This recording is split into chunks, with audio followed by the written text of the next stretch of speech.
محمد کا پرچم لہراتا چلا جا. The following program is sponsored by AMJ International.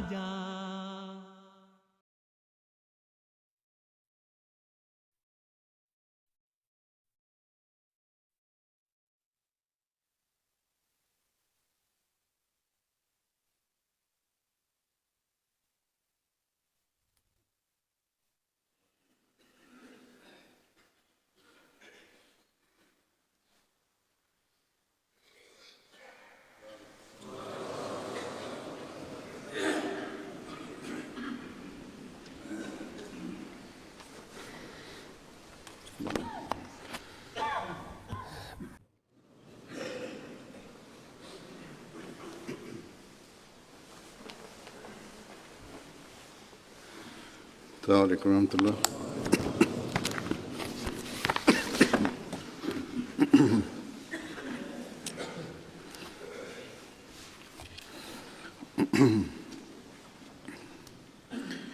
اشہد ان لا الہ الا اللہ وحدہ لا شریک لہ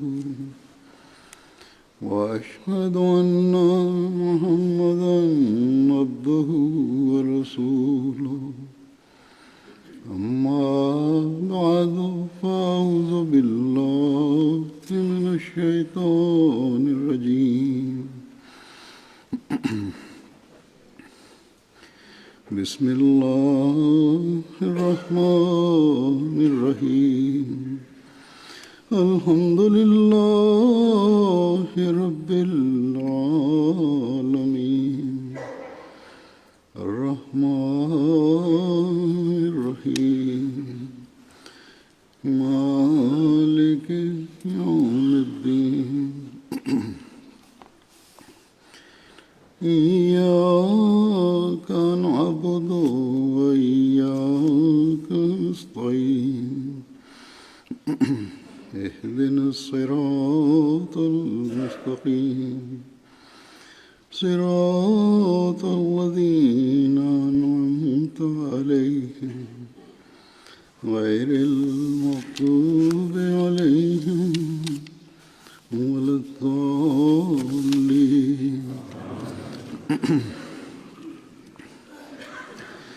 ما كان محمد أبا أحد من رجالكم ولكن رسول الله وخاتم النبيين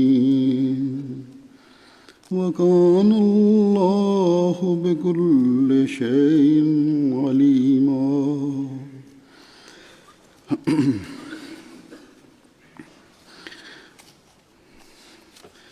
اس آیت کا یہ ترجمہ ہے کہ محمد صلی اللہ علیہ وسلم تمہارے جیسے مردوں میں سے کسی کے باپ نہیں، بلکہ وہ اللہ کے رسول ہیں اور سب نبیوں کے خاتم ہیں، اور اللہ ہر چیز کا خوب علم رکھنے والا ہے.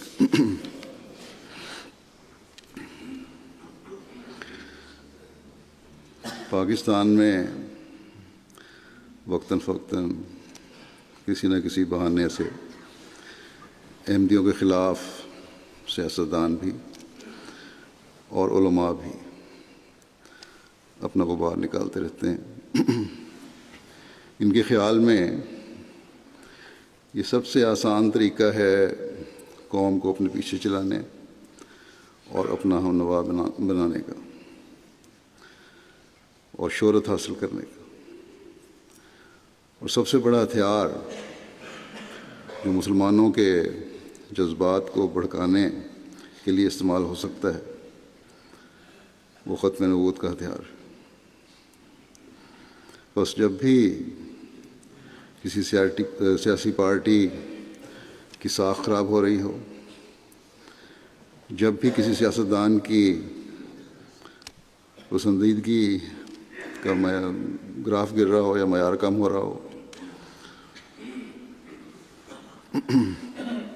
جب بھی نام نہاد مذہبی تنظیمیں سیاسی شہرت حاصل کرنا چاہیں،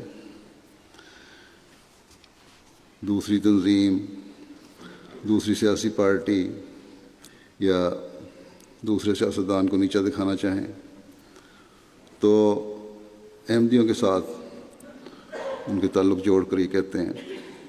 کہ دیکھو یہ کتنا بڑا ظلم ہونے لگا ہے کہ غیر ملکی طاقتوں کے زیر اثر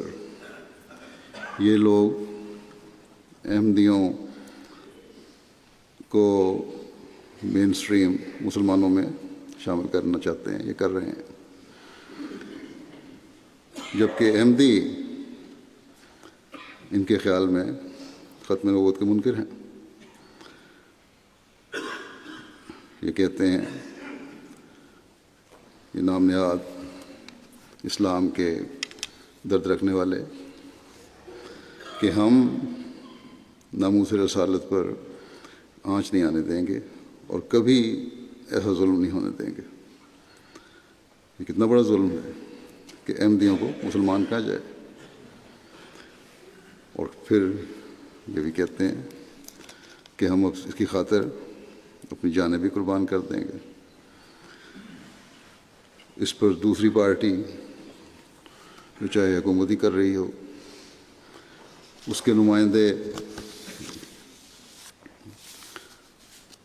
فوراً اسمبلی میں کھڑے ہو کر بیان دیں گے کہ سوال ہی پیدا نہیں ہوتا کہ احمدیوں کو کوئی حق ملے، بلکہ جو ایک پاکستانی شہری کی حیثیت سے تھوڑا بہت حق ہے، چاہے وہ تیسرے درجے کے شہری کی حیثیت سے ہی ہے، جو تھوڑے حقوق ملے ہوئے ہیں، وہ یہ نعرہ لگائیں کہ وہ بھی لے لو۔ اپنے سیاسی ایجنڈے ہیں ہر ایک کے اپنے ذاتی مفادات ہیں، لیکن اس میں زبردستی نہ تعلق ہوتے ہوئے بھی احمدیوں کو سیٹا جاتا ہے، کیونکہ بڑا آسان معاملہ ہے یہ۔ غیر حکومتی ارکان اسمبلی بھی اور حکومتی ارکان اسمبلی بھی بڑھ بڑھ کر احمدیوں کے خلاف بولتے ہیں۔ چنانچہ گزشتہ دنوں پاکستان کی نیشنل اسمبلی میں ایک آئینی ترمیم کے الفاظ میں رد و بدل جو سیاسی پارٹی یا حکومتی پارٹی اپنے مفادات کے لیے کر رہی تھی، اس کے سلسلے میں یہی کچھ ہمیں دیکھنے میں آیا۔ پاکستان بڑا شور مچا رہا ہے پچھلے دنوں میں، اور میڈیا کے ذریعے سے یہ سب کچھ دنیا کے سامنے آ چکا ہے، اس لیے اس بارے میں تو زیادہ بتانے کی ضرورت نہیں۔ جہاں تک جماعت احمدیہ کا تعلق ہے، نہ ہی ہم نے کسی غیر ملکی طاقت سے کبھی یہ کہا ہے کہ ہمیں پاکستانی اسمبلی کے آئین میں ترمیم کروا کر قانون اور آئین کی نظر میں مسلمان بنوایا جائے، نہ ہی ہم نے کسی پاکستانی حکومت سے کبھی اس چیز کی بھیک مانگی ہے، نہ ہی ہمیں کسی اسمبلی یا حکومت سے مسلمان کہلانے کے لیے کسی سرٹیفکیٹ کی ضرورت ہے، کسی سند کی ضرورت ہے۔ ہم اپنے آپ کو مسلمان کہتے ہیں کیونکہ مسلمان ہیں ہمیں اللہ تعالیٰ نے اور اس کے رسول نے مسلمان کہا ہے صلی اللہ علیہ وسلم۔ ہم لا الہ الا اللہ محمد رسول اللہ کلمہ پڑھنے والے ہیں۔ ہم تمام ارکان اسلام اور ارکان ایمان پر یقین رکھتے ہیں۔ ہم قرآن کریم پر ایمان رکھتے ہیں اور آن حضرت صلی اللہ علیہ وسلم کو خاتم النبیین مانتے ہیں، جیسے قرآن کریم میں اللہ تعالیٰ نے فرمایا ہے اور جس کی میں نے بھی تلاوت کی ہے۔ ہم اس بات پر علی وجہ البصیرت قائم ہیں کہ حضرت محمد رسول اللہ صلی اللہ علیہ وسلم خاتم النبیین ہیں، بلکہ حضرت مسیح علیہ الصلوۃ والسلام نے صاف صاف اور واضح لکھا ہے، متعدد جگہ اس کی وضاحت فرمائی ہے کہ جو ختم نبوت کا منکر ہے، میں اسے بے دین اور دائرہ اسلام سے خارج سمجھتا ہوں۔ وہ نہ احمدی ہے نہ مسلمان ہے، بس ہمارے خلاف یہ شورش پیدا کی جاتی ہے اور ہم پر جو الزام لگایا جاتا ہے کہ ہم ختم نبوت کے منکر ہیں اور نعوذ باللہ حضرت صلی اللہ علیہ وسلم کو خاتم النبیین نہیں مانتے، یہ نہایت گھٹیا اور گھناؤنا الزام ہے جو ہم پر لگایا جاتا ہے۔ یہ الزام حضرت مسیح موعود علیہ السلام کے دعوے کے وقت سے لگایا جا رہا ہے جماعت احمدیہ پہ اور حضرت مسیح موعود علیہ السلام پہ، اور وقتاً فوقتاً ان لوگوں کو اس بارے میں ابال اٹھتا رہتا ہے جب بھی اپنے مقاصد حاصل کرنے ہوں۔ جیسا کہ میں نے کہا، حضرت خلیفۃ المسیح ثانی نے ایک دفعہ اپنے خطبے میں فرمایا تھا کہ یہ الزام جو ہم پر لگاتے ہیں اس کے جھوٹا ہونے کے لیے جب ہم کہتے ہیں کہ ہم ختم نبوت کے منکر کس طرح ہو سکتے ہیں جب کہ ہم قرآن کریم پڑھتے ہیں اور قرآن کریم پر یقین بھی رکھتے ہیں، ایمان بھی لاتے ہیں، اور قرآن کریم آپ صلی اللہ علیہ وسلم کو خاتم النبیین کہتا ہے۔ تو اس پر غیر احمدی علماء یہ اعتراض کر دیتے ہیں، اور انہوں نے عوام کو یہی پڑھایا ہوا ہے، اور آج یہ اعتراض آج بھی کیا جاتا ہے، بلکہ آپس کے رابطوں کی وجہ سے، میڈیا کی وجہ سے دوسرے علماء بھی دوسرے ملکوں کے ان پاکستانی ناب نہاد علماء کے زیر اثر یہ کہہ جاتے ہیں کہ نعوذ باللہ احمدی تو قرآن کریم کو بھی نہیں مانتے، اور مرزا صاحب کے الہامات کو قرآن کریم سے افضل سمجھتے ہیں۔ چنانچہ کئی عرب جب حقیقت جان کر بیعت کر کے احمدیت میں شامل ہوتے ہیں تو وہ یہی بتاتے ہیں کہ جب ہم اپنے علماء سے پوچھتے ہیں کہ جماعت کے بارے میں کیا رائے ہے ان کی، تو وہ اسی قسم کی باتیں ہمیں بتاتے ہیں کہ احمدی قرآن کریم کو نہیں مانتے، انہوں نے اپنی ایک علیحدہ قرآن اور کتاب بنائی ہوئی ہے، یہ حضرت صلی اللہ علیہ وسلم کو آخری نبی نہیں مانتے بلکہ مرزا صاحب کو آخری نبی مانتے ہیں، ان کا حج مختلف ہے، یہ حج نہیں کرتے، ان کا قبلہ اور ہے، خانہ کعبہ کی طرف منہ کر کے نماز نہیں پڑھتے، اور یہ لوگ کہتے ہیں کہ جب ہم تحقیق کرتے ہیں تو ان نام نہاد علماء کا پول کھل جاتا ہے، اور یہی غیر احمدی مولوی اپنے جھوٹ کی وجہ سے، احمدیوں پر اپنے جھوٹے الزامات لگانے کی وجہ سے بہت سو کے احمدیت کے قبول کرنے کا ذریعہ بن جاتے ہیں۔ بس یہ مولوی بھی جھوٹ بول کے ہماری تبلیغ بھی ایک لحاظ سے کر رہے ہیں۔ یہ کس طرح ہو سکتا ہے کہ ہم قرآن کریم کو نہ مانیں اور حضرت صلی اللہ علیہ وسلم کو خاتم النبیین یقین نہ کریں، جبکہ خود حضرت مسیح موعود علیہ السلام کے الہامات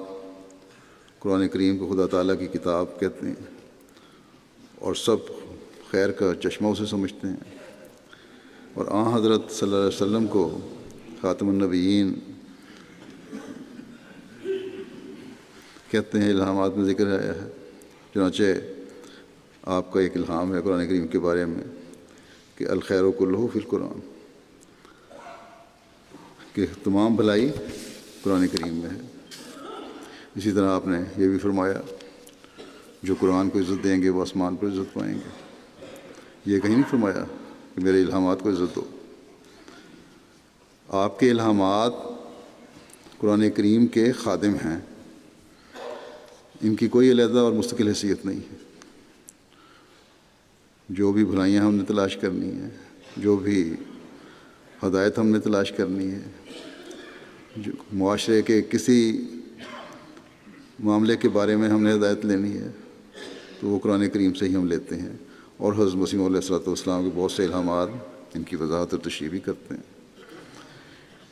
اسی طرح حضرت مسیح علیہ الصلوۃ والسلام کی حضرت صلی اللہ علیہ وسلم کے خاتم النبیین ہونے کے بارے میں بے شمار تحریرات ہیں، اور اس کے علاوہ یہ الہام بھی ہے ایک جس میں خاتم النبیین کا لفظ بھی آتا ہے۔ الہام یہ ہے کہ صلی علی محمد و آل محمد سید ولد آدم و خاتم النبیین، کہ درود بھیج محمد صلی اللہ علیہ وسلم پر اور آل محمد پر جو سردار ہے آدم کے بیٹوں کا اور خاتم الانبیاء ہے صلی اللہ علیہ وسلم۔ اور یہ الہام مختلف وقتوں میں 2-3 جگہ ہوا ہے۔ پھر یہ بھی الہام ہے کہ کلو برکت من محمد صلی اللہ علیہ وسلم، کہ ہر ایک برکت محمد صلی اللہ علیہ وسلم کی طرف سے ہے۔ پھر آپ اپنی کتاب تجلیات الہیہ میں لکھتے ہیں کہ اگر میں حضرت صلی اللہ علیہ وسلم کی امت نہ ہوتا اور آپ صلی اللہ علیہ وسلم کی پیروی نہ کرتا تو اگر دنیا کے تمام پہاڑوں کے برابر میرے اعمال ہوتے تو پھر بھی میں یہ شرف مکالمہ مخاطبہ نہ پاتا، کیونکہ اب بجز محمدی نبوت کے سب نبوتیں بند ہیں۔ بس حضرت مسیح علیہ الصلوۃ والسلام بھی حضرت صلی اللہ علیہ وسلم کے تابع ہیں، اور آپ کے الہامات بھی قرآن کریم کے تابع اور اس کی وضاحتیں ہیں۔ اگر ہم حضرت مسیح علیہ الصلوۃ والسلام کے الہامات کو نعوذ باللہ قرآن کریم سے افضل سمجھتے تو ہم جو آج کل دنیا میں خرچ کر کے اور اپنے پر مالی قربانیاں وارد کر کے قرآن کریم کے تراجم شائع کر رہے ہیں، ان کے بجائے حضرت مسیح علیہ الصلوۃ والسلام کے الہامات کی اشاعت کرتے۔ اس وقت تک 75 زبانوں میں قرآن کریم کے مکمل تراجم شائع ہو چکے ہیں، اور کچھ زبانوں میں ابھی زیر کارروائی ہیں، ترجمہ ہو رہے ہیں، انشاءاللہ جلد شائع ہو جائیں گے۔ 111 زبانوں میں منتخب قرآنی آیات کے تراجم شائع ہو چکے ہیں۔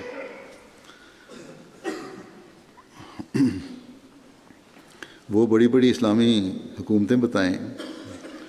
اور بڑی پیسے والی جو مذہبی تنظیمیں ہیں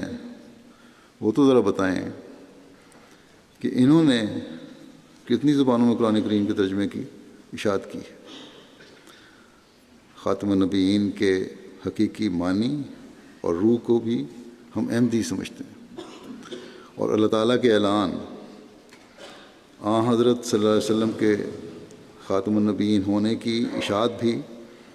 دنیا کے مختلف ممالک میں ان کی زبانوں میں احمدی کر رہے ہیں۔ پھر بھی الزام لگاتے ہیں یہ لوگ کہ احمدی نعوذ باللہ ختم نبوت کے منکر ہیں۔ حضرت مسیح علیہ الصلوۃ والسلام نے ہمیں ختم نبوت کی حقیقت کا وہ فہم اور ادراک عطا فرمایا ہے جس کے قریب بھی یہ لوگ جو ختم نبوت کا علم اٹھانے کے جھنڈا اٹھانے کے دعوے دار ہیں یہ نہیں پہنچ سکتے۔ آپ علیہ السلام اس بات کی وضاحت فرماتے ہوئے کہ کیا ہم رسول کریم صلی اللہ علیہ وسلم کو خاتم النبیین مانتے ہیں یا نہیں، ایک مجلس میں فرمایا آپ نے یہ بھی یاد رکھنا چاہیے کہ مجھ پر اور میری جماعت پر یہ الزام لگایا جاتا ہے کہ ہم رسول اللہ صلی اللہ علیہ وسلم کو خاتم النبیین نہیں مانتے، یہ ہم پر افتراء عظیم ہے۔ ہم جس قوت یقین، معرفت اور بصیرت کے ساتھ حضرت صلی اللہ علیہ وسلم کو خاتم الانبیاء مانتے اور یقین کرتے ہیں، اس کا لاکھواں حصہ بھی دوسرے لوگ نہیں مانتے، اور ان کا ایسا ظرف ہی نہیں ہے۔ وہ اس حقیقت اور راز کو جو خاتم الانبیاء کی ختم نبوت میں ہے سمجھتے ہی نہیں ہیں۔ انہوں نے صرف باپ دادا سے ایک لفظ سنا ہوا ہے، مگر اس کی حقیقت سے بے خبر ہیں اور نہیں جانتے کہ ختم نبوت کیا ہوتا ہے اور اس پر ایمان لانے کا مفہوم کیا ہے۔ مگر ہم بصیرت تام سے، جس کو اللہ تعالیٰ بہتر جانتا ہے،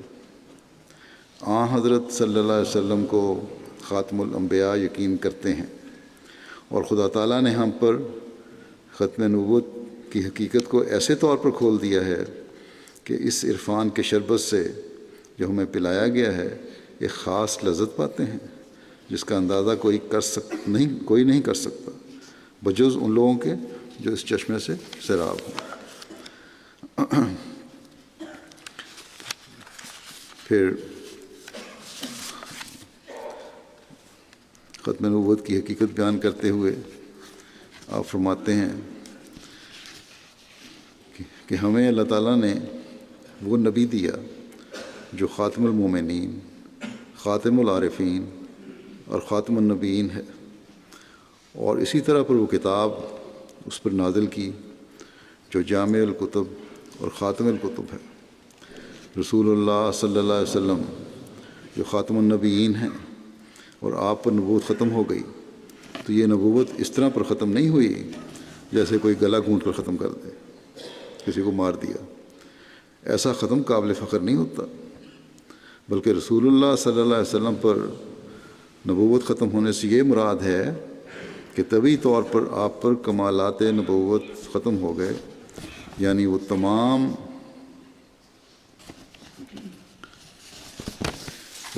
کمالات متفرقہ جو آدم سے لے کر مسیح ابن مریم تک نبیوں کو دیے گئے تھے، کسی کو کوئی اور کسی کو کوئی، وہ سب کے سب حضرت صلی اللہ علیہ وسلم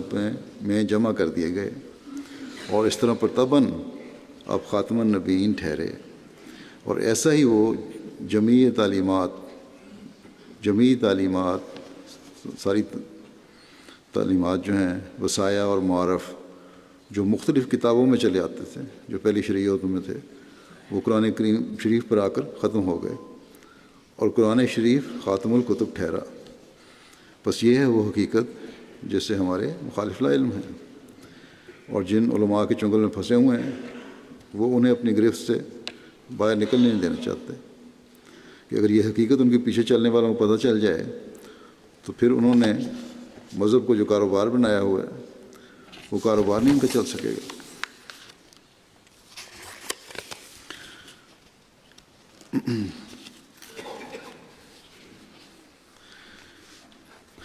خاتم النبیین کے معنی ایک جگہ آپ نے بیان فرمائے، آپ فرماتے ہیں کہ ختم نبوت کے متعلق میں پھر کہنا چاہتا ہوں کہ خاتم النبیین کے بڑے معنی یہی ہیں کہ نبوت کے امور کو آدم علیہ السلام سے لے کر حضرت صلی اللہ علیہ وسلم پر ختم کیا۔ یہ موٹے اور ظاہر معنی ہیں۔ دوسرے معنی یہ ہیں کہ کمالات نبوت کا دائرہ حضرت صلی اللہ علیہ وسلم پر ختم ہو گیا۔ یہ سچ اور بالکل سچ ہے کہ قرآن شریف نے ناقص باتوں کا کمال کیا اور نبوت ختم ہو گئی، یعنی کہ قرآن کریم کی تعلیم میں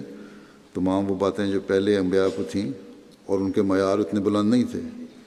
ان کو کمال تک پہنچا دیا اس تعلیم کو، اور آپ پر وہ قرآن کریم کی شریعت پائی گئی اور یہاں نبوت ختم ہو گئی۔ اس سے زیادہ مزید اور کمال کوئی انسان یا بشر تک پہنچ نہیں سکتا تھا جو پہنچ گیا قرآن کریم کے ذریعے سے، اور وہ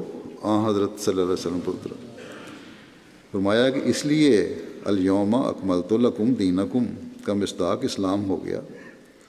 غرض یہ نشانات نبوت ہیں، ان کی کیفیت اور گناہ پر بحث کرنے کی کوئی ضرورت نہیں، اصول صاف اور روشن ہیں اور وہ ثابت شدہ صداقتیں کہلاتی ہیں۔ فرمایا کہ ان باتوں میں پڑھنا مومن کو ضروری نہیں، ایمان لانا ضروری ہے۔ اگر کوئی مخالف اعتراض کرے تو ہم اس کو روک سکتے ہیں، اگر وہ بند نہ ہو تو ہم اس کو کہہ سکتے ہیں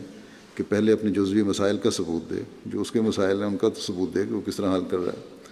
فرمایا کہ غرض مور نبوت حضرت صلی اللہ علیہ وسلم کے نشانات نبوت میں سے ایک نشان ہے، یعنی آپ کا خاتم النبیین ہونا آپ کے نشانات میں سے ایک نشان ہے، جس پر ایمان لانا ہر مسلمان مومن کو ضروری ہے۔ بس اگر کوئی ختم نبوت کا منکر ہے، جیسا کہ میں نے پہلے بھی ذکر کیا ہے، تو آپ نے فرمایا کہ وہ مسلمان ہی نہیں ہے، پھر وہ دائرہ اسلام سے خارج ہے۔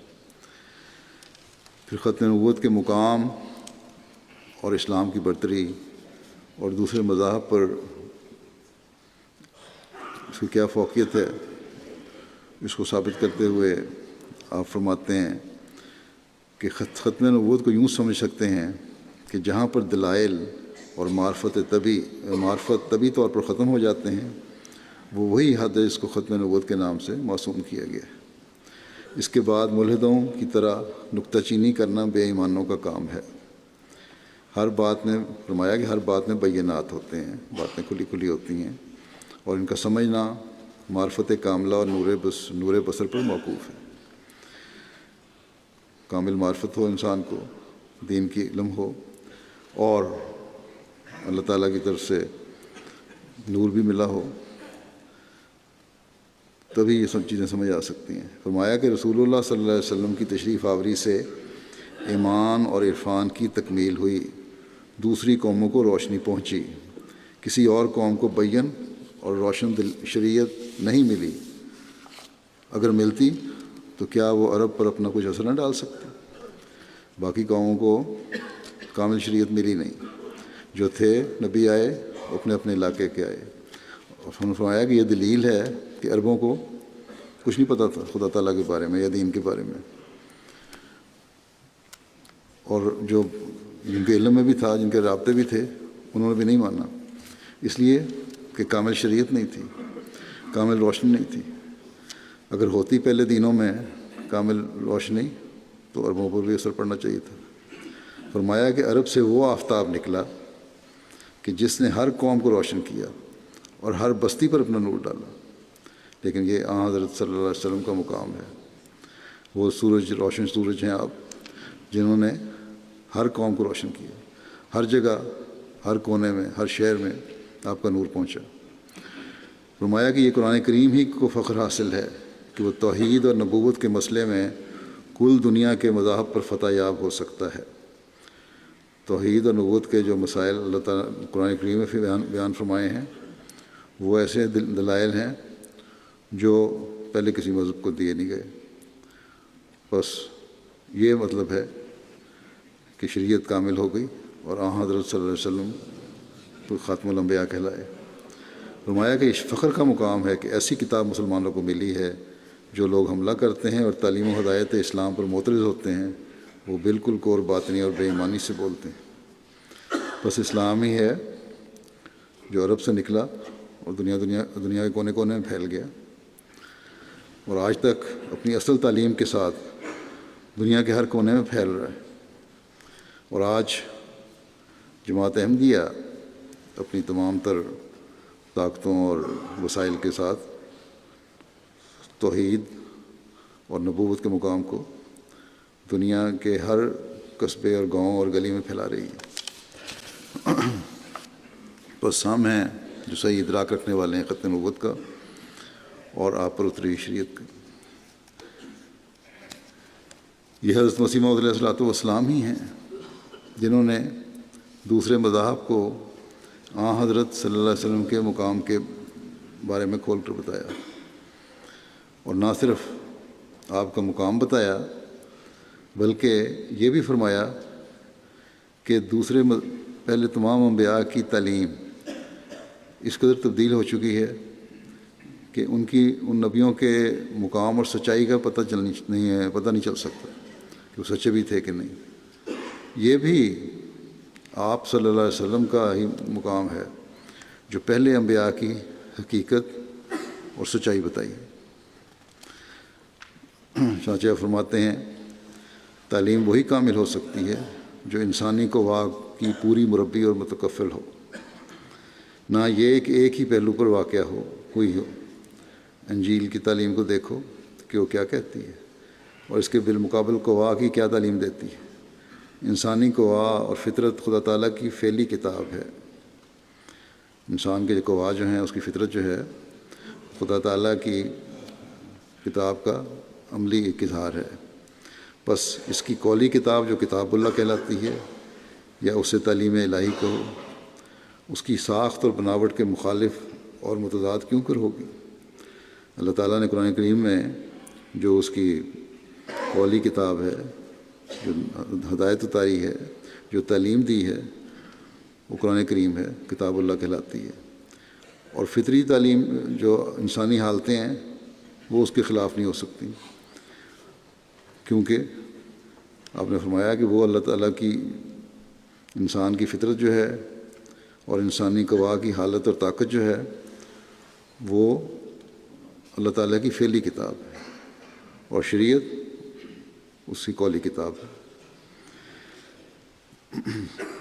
فرمایا اسی طرح پر اگر رسول اللہ صلی اللہ علیہ وسلم نہ آتے تو انبیاء سابقین کے اخلاق، ہدایات، معجزات اور قوت قدسیہ پر اعتراض ہوتے، مگر حضور صلی اللہ علیہ وسلم نے آ کر ان سب کو پاک ٹھہرایا۔ پہلے سب انبیاء کو تصدیق کیا آپ نے، اس لیے آپ کی نبوت کے نشانات سورج سے زیادہ روشن ہیں اور بے انتہا اور بے شمار ہیں۔ بس آپ کی نبوت یا نشانات نبوت پر اعتراض کرنا ایسا ہی ہے جیسا کہ دن چڑھا ہوا ہو اور کوئی احمق نابینا کہہ دے کہ ابھی تو رات ہی ہے۔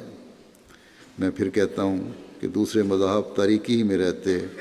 اگر اب تک رسول اللہ صلی اللہ علیہ وسلم نہ آتے، ایمان تباہ ہو جاتا اور زمین لعنت اور عذاب الہی سے تباہ ہو جاتی۔ اسلام شمع کی طرح منور ہے جس نے دوسروں کو بھی تاریکی سے نکالا ہے۔ توریت کو پڑھو تو بہشت اور دوزخ کا پتہ ہی ملنا مشکل ہو جاتا ہے۔ انجیل کو دیکھو تو توحید کا نشان نہیں ملتا۔ اب بتلاؤ کہ اس میں تو شک نہیں کہ دونوں کتابیں اللہ تعالیٰ ہی کی طرف سے تھیں اور ہیں، لیکن ان میں کون سی روشنی مل سکتی ہے؟ سچی روشنی اور حقیقی نور جو نجات کے لیے مطلوب ہے وہ اسلام میں ہی ہے۔ توحید ہی کو دیکھو کہ جہاں سے قرآن کو کھولو وہ ایک شمشیر برہنہ کی طرح نظر آتا ہے کہ شرک کی جڑ کاٹ رہا ہے۔ ایسا ہی نبوت کے تمام پہلو ایسے صاف اور روشن نظر آتے ہیں کہ ان سے بڑھ کر ممکن نہیں۔ بس یہ ہے وہ ادراک ختم نبوت کا جو ہمیں آپ نے دیا۔ آج کل کے علماء آپس میں تو ایک دوسرے پر الزام تراشیاں کر رہے ہیں، لیکن یہ جرأت نہیں کہ دوسرے مذاہب کو ان کا چہرہ دکھا کر ان کی کمزوریاں دکھائیں اور حضرت صلی اللہ علیہ وسلم کی برتری ثابت کریں۔ یہ کام حضرت مسیح موعود علیہ السلام کی تربیت اور علم کی وجہ سے جماعت احمدیہ ہی کر رہی ہے، لیکن پھر بھی ان کی نظر میں ہم کافر اور یہ مومن۔ اپنے دعوے کی حقیقت بیان کرتے ہوئے اپنی کتاب میں وضاحت فرماتے ہوئے آپ نے فرمایا کہ کیا ایسا بدبخت مفتری جو خود رسالت اور نبوت کا دعویٰ کرتا ہے قرآن شریف پر ایمان رکھ سکتا ہے، اور کیا ایسا وہ شخص جو قرآن شریف پر ایمان رکھتا ہے اور آیت ولاکن رسول اللہ و خاتم النبیین کو خدا کا کلام یقین رکھتا ہے، وہ کہہ سکتا ہے کہ میں بھی حضرت صلی اللہ علیہ وسلم کے بعد رسول اور نبی ہوں؟ صاحب انصاف طلب کو یاد رکھنا چاہیے کہ اس عاجز نے کبھی اور کسی وقت حقیقی طور پر نبوت یا رسالت کا دعویٰ نہیں کیا، اور غیر حقیقی طور پر کسی لفظ کو استعمال کرنا اور لغت کے عام معنوں کے لحاظ سے اس کو بول چال میں لانا مستلزم کفر نہیں، یعنی پھر اس کو کافر نہیں بناتا۔ مگر میں اس کو بھی پسند نہیں کرتا کہ اس میں عام مسلمانوں کو دھوکہ لگ جانے کا احتمال ہے، لیکن وہ مکالمات اور مخاطبات جو اللہ جل شانہ کی طرف سے مجھ کو ملے ہیں، جن میں یہ لفظ نبوت اور رسالت کا بکثرت آیا ہے، ان کو میں بوجہ معمور ہونے کے مخفی نہیں رکھ سکتا۔ اللہ تعالیٰ نے مجھے کہا ہے، اس لیے میں چھپا نہیں سکتا، لیکن بار بار کہتا ہوں کہ ان الہامات میں جو لفظ مرسل یا رسول یا نبی کا میری نسبت آیا ہے وہ اپنے حقیقی معنوں پر مستعمل نہیں ہے، اور اصل حقیقت جس کی میں علی رؤوس الاشہاد گواہی دیتا ہوں یہی ہے جو ہمارے نبی صلی اللہ علیہ وسلم خاتم الانبیاء ہیں، اور آپ کے بعد کوئی نبی آئے گا، آپ کے بعد کوئی نبی نہیں آئے گا، نہ کوئی پرانا اور نہ کوئی نیا، ومن قال بعد رسولنا و سیدنا انی نبی و رسول علی وجہ الحقیقت والافتراء و ترک قرآن و احکام شریعت احکامت شریعت الغراء فہو کافر کذاب۔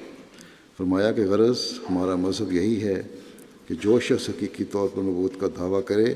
اور حضرت صلی اللہ علیہ وسلم کے دامن فیوز سے اپنے تئیں الگ کر کے اور اس پاک سرچشمے سے جدا ہو کر آپ ہی براہ راست نبی اللہ بننا چاہے تو وہ ملحد بے دین ہے، اور غالباً ایسا شخص اپنا کوئی نیا کلمہ بنائے گا اور عبادات میں کوئی نئی طرز پیدا کرے گا اور احکام میں کچھ تغیر و تبدل کر دے گا، پس بلا شبہ وہ مسلمہ کذاب کا بھائی ہے اور اس کے کافر ہونے میں کچھ شک نہیں۔ ایسے خبیث کی نسبت کیوں کر کہہ سکتے ہیں کہ وہ قرآن شریف کو مانتا ہے؟ پس حضرت صلی اللہ علیہ وسلم کی غلامی سے جو نکلتا ہے اور آپ کی شریعت پر چلتے ہوئے، اور جس کو اللہ تعالیٰ یہ اعزاز دیتا ہے اس کو تو اعزاز مل سکتا ہے، دوسرے کو نہیں، اور نہ ہی کوئی آپ کی غلامی سے باہر جا کر مسلمان کہلا سکتا ہے۔ پھر مزید وضاحت فرماتے ہیں کہ ہم مسلمان ہیں اور ہم خدا تعالیٰ کی کتاب فرقان مجید پر ایمان لاتے ہیں، اور یہ بھی یقین رکھتے ہیں کہ ہمارے آقا محمد رسول اللہ صلی اللہ علیہ وسلم خدا تعالیٰ کے نبی اور اس کے رسول ہیں، اور یہ کہ آپ بہترین دین لے کر آئے، اور اس بات پر بھی ایمان رکھتے ہیں کہ آپ خاتم الانبیاء ہیں اور آپ کے بعد کوئی نبی نہیں مگر وہی جس کی تربیت آپ صلی اللہ علیہ وسلم کے فیضان سے ہوئی ہو، جس طرح کہ حضرت مسیح علیہ السلام کی ہوئی، اور جس کا ظہور آپ کی پیش گوئی کے مطابق ہوا۔ اور اللہ تعالیٰ اس امت کے اولیاء کو اپنے مکالمات اور مخاطبات سے مشرف کرتا ہے اور انہیں انبیاء کے رنگ سے رنگین کیا جاتا ہے، لیکن وہ حقیقی طور پر نبی نہیں ہوتے، کیونکہ قرآن کریم نے شریعت کی تمام ضروریات کو پورا کر دیا ہے اور ان کو فہم قرآن عطا کیا جاتا ہے، لیکن وہ نہ تو قرآن کریم میں کسی قسم کا اضافہ کرتے ہیں اور نہ اس میں کوئی کمی کرتے ہیں، اور جس شخص نے قرآن کریم میں کوئی اضافہ کیا یا کوئی حصہ کم کیا وہ شیطان فاجر ہے۔ اور ختم نبوت سے ہم یہ مراد لیتے ہیں کہ ہمارے نبی کریم صلی اللہ علیہ وسلم پر، جو اللہ تعالیٰ کے سب رسولوں اور نبیوں سے افضل ہیں، تمام کمالات نبوت ختم ہو گئے ہیں، اور ہم یہ عقیدہ رکھتے ہیں کہ آپ صلی اللہ علیہ وسلم کے بعد نبوت کے مقام پر وہی شخص فائز ہو سکتا ہے جو آپ صلی اللہ علیہ وسلم کی امت میں سے ہو اور آپ کا کامل پیرو ہو، اور اس نے تمام کا تمام فیضان آپ صلی اللہ علیہ وسلم ہی کی روحانیت سے پایا ہو اور آپ کے نور سے منور ہوا ہو۔ اس مقام میں کوئی غیریت نہیں، اور نہ ہی یہ غیرت کی جگہ ہے، اور یہ کوئی علیحدہ نبوت نہیں، اور نہ ہی یہ مقام میں حیرت ہے، بلکہ یہ احمد مجتبیٰ ہی ہے جو دوسرے آئینے میں ظاہر ہوا ہے، اور کوئی شخص اپنی تصویر پر جسے اللہ نے آئینہ میں دکھایا ہو غیرت نہیں کھاتا، کیونکہ شاگردوں اور بیٹوں پر غیرت جوش میں نہیں آتی۔ پس جو شخص نبی کریم صلی اللہ علیہ وسلم سے فیض پا کر اور آپ صلی اللہ علیہ وسلم میں فنا ہو کر آئے، وہ در حقیقت وہی ہے، کیونکہ وہ کامل فنا کے مقام پر ہوتا ہے اور آپ کے رنگ میں ہی رنگین اور آپ کی ہی چادر اوڑھے ہوتا ہے، اور آپ صلی اللہ علیہ وسلم سے ہی اس نے اپنا روحانی وجود حاصل کیا ہوتا ہے، اور آپ صلی اللہ علیہ وسلم کے فیض سے ہی اس کا وجود کمال کو پہنچا ہوتا ہے، اور یہی وہ حق ہے جو ہمارے نبی کریم صلی اللہ علیہ وسلم کی برکات پر گواہ ہے، اور لوگ نبی کریم کا حسن ان تابعین کے لباس میں دیکھتے ہیں جو اپنے کمال محبت و صفائی کی وجہ سے آپ کے وجود میں فنا ہو گئے، اور اس کے خلاف بحث کرنا جہالت ہے، کیونکہ یہ تو آپ کے ابتر نہ ہونے کا اللہ تعالیٰ کی طرف سے ثبوت ہے، اور تدبر کرنے والے کے لیے اس کی تفصیل کی ضرورت نہیں۔ اور آپ صلی اللہ علیہ وسلم جسمانی طور پر تو مردوں میں سے کسی کے باپ نہیں، لیکن اپنی رسالت کے فیضان کی روح سے ہر اس شخص کے باپ ہیں جس نے روحانیت میں کمال حاصل کیا، اور آپ تمام انبیاء کے خاتم اور تمام مقبولوں کے سردار ہیں، اور اب خدا تعالیٰ کی درگاہ میں وہی شخص داخل ہو سکتا ہے جس کے پاس آپ صلی اللہ علیہ وسلم کی مہر کا نقش ہو اور آپ کی سنت پر پوری طرح سے عامل ہو،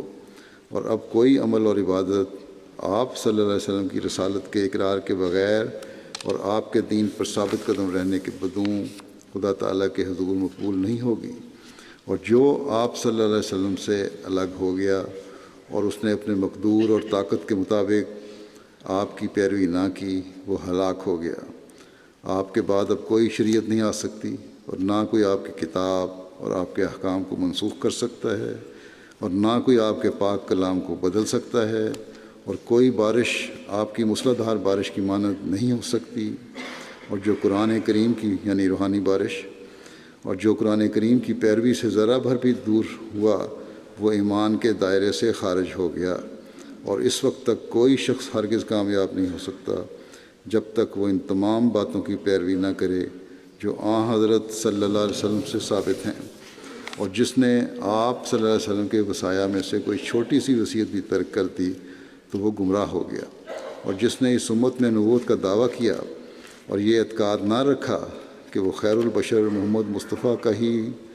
تربیت یافتہ ہے اور آپ صلی اللہ علیہ وسلم کے اسوہ حسنہ کے بغیر ہیچ محض ہے، کوئی حیثیت نہیں اس کی، اور یہ کہ قرآن کریم خاتم الشرائع ہے، تو وہ ہلاک ہو گیا اور وہ کافروں اور فاجروں میں جا ملا۔ اور جس شخص نے نبوت کا دعویٰ کیا اور یہ اعتقاد نہ رکھا کہ وہ آپ صلی اللہ علیہ وسلم ہی کی امت میں سے ہے، اور یہ کہ جو کچھ اس نے پایا ہے وہ آپ صلی اللہ علیہ وسلم ہی کے فیضان سے پایا ہے، اور یہ کہ وہ آپ صلی اللہ علیہ وسلم ہی کے باغ کا ایک پھل ہے، اور آپ ہی کی موسلا دھار بارش کا ایک قطرہ، اور آپ صلی اللہ علیہ وسلم ہی کی روشنی کی ایک کرن ہے، تو وہ ملعون ہے، اور اس پر اس کے ساتھیوں پر اور اس کے ساتھیوں پر اور اس کے اتباع اور مددگاروں پر اللہ تعالیٰ کی لعنت ہو۔ تو یہ لعنت اپنے اوپر یا جماعت تو نہیں بھیج رہے حضرت مسیح علیہ السلام۔ اس کا مطلب ہے کہ آپ سمجھتے ہیں کہ آپ کو سب سے زیادہ روحانی فیض حضرت وسلم سے پہنچا، اور آپ ہی اس مقام پر پہنچے جہاں اللہ تعالیٰ نے آپ کو آپ کی اتباع میں غیر شرعی نبوت کا اعزاز دیا۔ آپ فرماتے ہیں آسمان کے نیچے محمد مجتبیٰ صلی اللہ علیہ وسلم کے سوا ہمارا کوئی نبی نہیں، اور قرآن کریم کے سوا ہماری کوئی کتاب نہیں، اور جس نے بھی اس کی مخالفت کی وہ اپنے آپ کو جہنم کی طرف کھینچ کر لے گیا۔ آپ نے بے شمار جگہ کھول کر ختم نبوت کی حقیقت اور اس کے مقام اور اس کے مقابل اپنے مقام اور حیثیت کا ذکر فرمایا ہے، اور فرمایا کہ اگر مسلمان دین پر قائم ہوتے اور حضرت صلی اللہ علیہ وسلم کے حقیقی متبع ہوتے تو میرے آنے کی ضرورت ہی کیا تھی۔ چنانچہ ایک جگہ فرماتے ہیں کہ دنیا کی مثالوں میں سے ہم ختم نبوت کی مثال اس طرح پر دے سکتے ہیں کہ جیسے چاند ہلال سے شروع ہوتا ہے اور 14ویں تاریخ پر آ کر اس کا کمال ہو جاتا ہے، جبکہ اسے بدر کہا جاتا ہے۔ اسی طرح پر حضرت صلی اللہ علیہ وسلم پر آ کر کمالات نبوت ختم ہو گئے۔ جو لوگ یہ مذہب رکھتے ہیں کہ نبوت زبردستی ختم ہو گئی اور حضرت صلی اللہ علیہ وسلم کو یونس بن متی پر بھی ترجیح نہیں دینی چاہیے، انہوں نے اس حقیقت کو سمجھا ہی نہیں، اور حضرت صلی اللہ علیہ وسلم کے فضائل اور کمالات کا کوئی علم ہی ان کو نہیں ہے۔ باوجود اس کمزوری فہم اور کمی علم کے ہم کو کہتے ہیں کہ ہم ختم نبوت کے منکر ہیں۔ خود تو ان کو سمجھ نہیں آئی، لیکن ہمیں کہتے ہیں کہ ہم ختم نبوت کے منکر ہیں۔ فرمایا کہ میں ایسے مریضوں کو کیا کہوں اور ان پر کیا افسوس کروں؟ اگر ان کی حالت نہ ہو گئی ہوتی اور وہ حقیقت اسلام سے بالکل دور نہ جا پڑے ہوتے، جو حالت ہے حال کے مسلمانوں کی، اگر یہ نہ ہوئی ہوتی اور اسلام کی کوئی حقیقت کا پتہ ہی نہیں ان کو، اس سے دور نہ ہٹ گئے ہوتے، تو فرمایا تو پھر میرے آنے کی ضرورت کیا تھی؟ اگر ان میں ایمان سلامت ہوتا اور ان کی روحانیت صحیح ہوتی تو فرمایا کہ تو پھر میرے آنے کی ضرورت کیا تھی؟ ان لوگوں کی ایمانی حالتیں بہت کمزور ہو گئی ہیں اور وہ اسلام کے مفہوم اور مقصد سے محض ناواقف ہیں، ورنہ کوئی وجہ نہیں ہو سکتی تھی کہ وہ اہل حق سے عداوت کرتے جس کا نتیجہ کافر بنا دیتا۔ یعنی جو حق پر ہے، جو اللہ تعالیٰ کی طرف بھیجا ہوا ہے اور حضرت صلی اللہ علیہ وسلم پر کامل ایمان اور یقین رکھتا ہے، اس سے عداوت اور دشمنی کرنے والا کا کوئی وجہ نہیں تھی کہ کی جاتی، حضرت مسیح علیہ السلام کی سے دشمنی کی جاتی، کیونکہ اللہ تعالیٰ کے بھیجے ہوئے سے دشمنی کرنا پھر کافر بنا دیتا ہے. بس مسلمان کلمہ گو کو، کیونکہ یہ لوگ ہمیں کافر کہتے ہیں، کافر کہنے والا اسے دائرہ اسلام سے خارج کر دیتا ہے. خود آن حضرت صلی اللہ علیہ وسلم کی حدیث بھی اس بارے میں ہے. بس یہ لوگ جو ہمیں کافر کہتے ہیں خود اس الزام کے نیچے آ جاتے ہیں. اس لیے ہمدردی کے جذبے سے ہم ان کلمہ گوؤں سے یہی کہتے ہیں کہ اپنی حالتوں پر رحم کرو اور دیکھو اور سمجھو کہ خدا تعالیٰ کیا چاہتا ہے اور کیا کہہ رہا ہے. حضرت مسیح علیہ الصلوۃ والسلام کے یہ چند حوالے جو میں نے پیش کیے ہیں، کاش یہ شریف الطبع مسلمانوں کے لیے ہدایت کا باعث بن جائیں اور وہ ہم پر الزام لگانے کے بجائے اپنی حالتوں کو دیکھیں. پاکستان کی اسمبلی میں جو ان کے آپس کے معاملات قانون بنانے کے الفاظ کے بارے میں طے تھے، ان کے طے ہو جانے کے بعد پھر چند دن پہلے ایک ممبر اسمبلی نے بلا وجہ ایک اشتعال دلانے والی تقریر کی ہے. یہ صرف اسمبلی کے ممبران کو جھوٹی غیرت دلانے کے ساتھ کے لیے نہیں تھی، بلکہ اس کے ساتھ ہی عوام کے بھڑکانے اور ملک میں فساد پیدا کرنے کی ایک کوشش تھی تاکہ احمدیوں کے خلاف سارے اٹھ کھڑے ہوں. اور یہ بھی اس کی کوشش تھی کہ اپنے آپ کو ملک کا بڑا وفادار لیڈر ثابت کرے تاکہ اس کی سیاسی زندگی کو شاید کوئی نئی زندگی مل جائے. لیکن اس پر وہاں کے بعض عقل رکھنے والے سیاستدانوں اور میڈیا کے لوگوں نے اور شریف طبقے نے ناپسندیدگی کا اظہار بھی کیا ہے. اس لیے ہمیں اس لحاظ سے بھی امید رکھنی چاہیے کہ پاکستان میں شرفاء کا طبقہ ہے ایسا جو غلط کام کے خلاف آواز اٹھانا شروع کر دی ہے جس نے، اور ان لوگوں کو پھر ان لوگوں نے اس کو حقائق بھی بتائے کہ تم جو اعتراض کر رہے ہو اس میں حقیقت کیا ہے. اپنی طرف سے بڑا میدان مارنے والے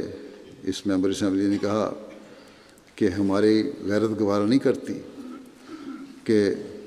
قائد اعظم یونیورسٹی میں فزکس ڈپارٹمنٹ کا نام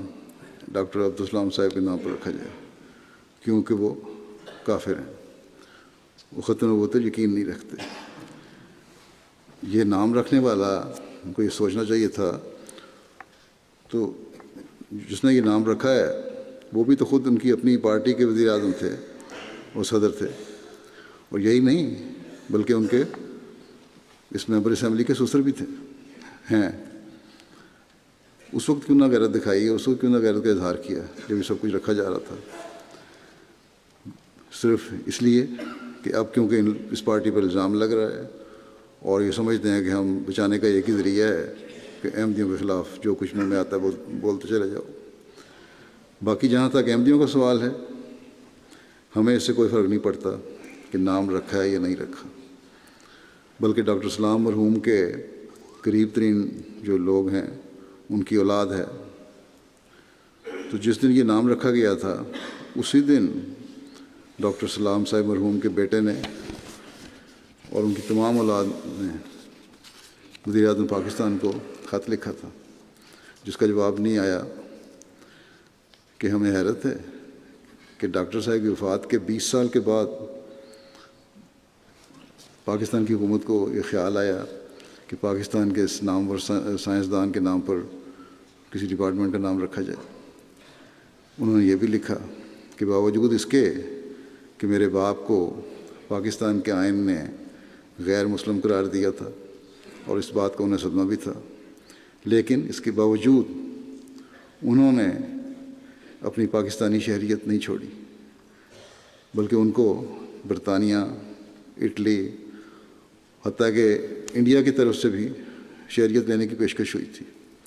لیکن انہوں نے کہا کہ میں ہمیشہ سے پاکستان کا وفادار تھا اور ہمیشہ پاکستان کا وفادار رہوں گا، اور اس کی بہتری کے لیے ہمیشہ کوشش کرتا رہوں گا اور وہ کرتے بھی رہے۔ بہرحال خلاصہ یہ ہے کہ ڈاکٹر سلام صاحب کے بچوں نے اس وقت کے وزیر اعظم پاکستان کو لکھا تھا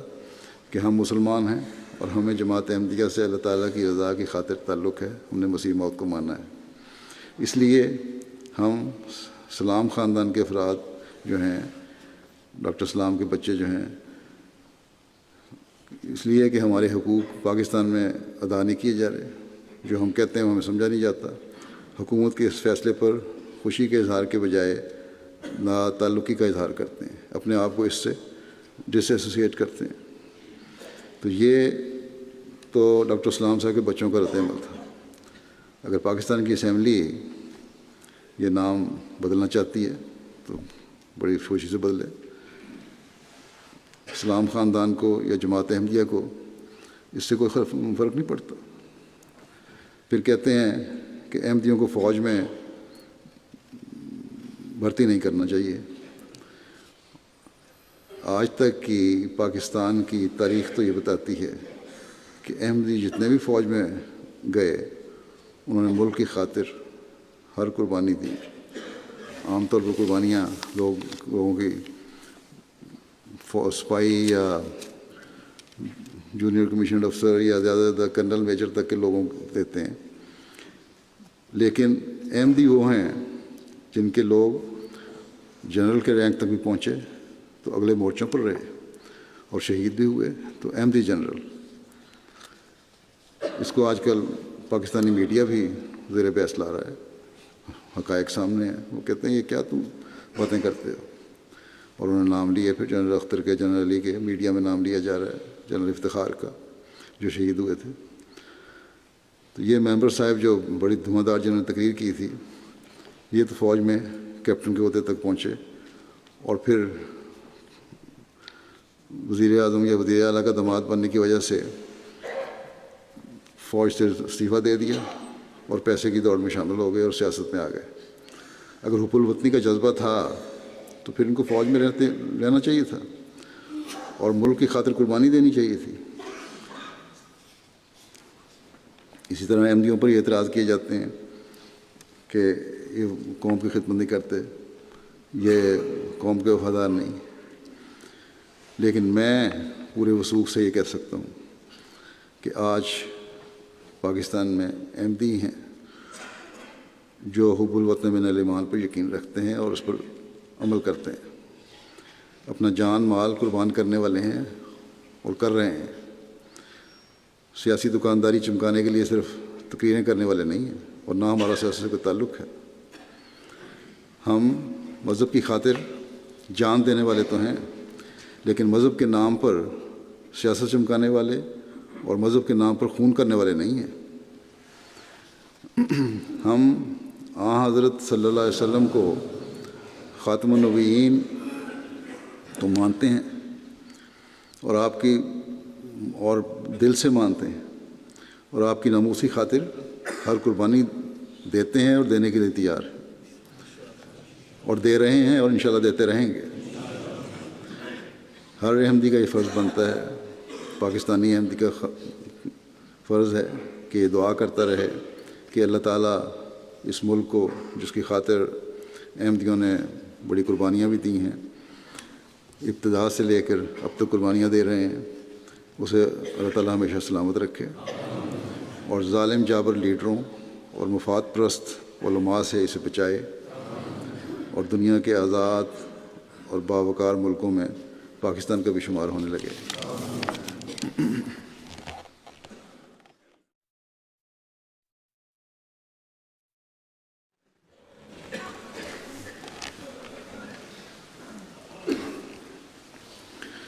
الحمد لله نحمده ونستعينه ونستغفره ونؤمن به ونتوكل عليه ونعوذ بالله من شرور أنفسنا ومن سيئات أعمالنا من يهده الله فلا مضل له ومن يضلل فلا هادي له ونشهد أن لا إله إلا الله ونشهد أن محمدا عبده ورسوله عباد الله رحمكم الله إن الله يأمر بالعدل والإحسان وإيتاء ذي القربى وينهى عن الفحشاء والمنكر والبغي يعظكم لعلكم تذكرون اذكروا الله يذكركم وادعوه يستجب لكم ولذكر الله أكبر